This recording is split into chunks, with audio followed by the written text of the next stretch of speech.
انا بس سكيورتي مش هذا يعني ثانك هذا فوق لين فوق يعني ايه اللي تحت يعني هبط هذا الاسود يعني ايه اكيد تعرفين اللي مش لابسه هي مش لابسه لان نحن كلنا الحين كذابين وانت الصادقه. عايزه ايه؟ انت مين؟ انا مين؟ انا مواطنه اماراتيه. خلاص على زين على نفسي على في بلادي انت ما تتكلمين.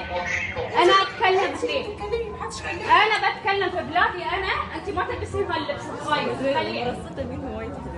اذا والله غلبانه مو بعرفه كيف تلمين الناس فوق بس دفعتي هذا للفوق. وضحت.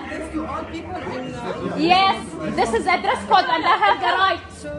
ما تزعقينيش. بزعق كيفي هذا لساني وانا كيفي مخدوده كده والله. مش مخدوده. انت بتترعشي. لو سمحتي لو سمحتي غيرت من هالاشخاص. مش عارفه اسمع كل الناس بسمع. معلش ببلادك معلش هني لا مش معلش. اوكي؟ لا not it's okay. You saw it also. The other lady. You saw it right? What she was wearing. You saw it. هو انت بتشتغلي يعني حاجه معينه او اشتغل حاجه معينه كبيره في هالبلاد لكن ما عليه انا اراويك. ايه؟ يا الوقحه خايسه.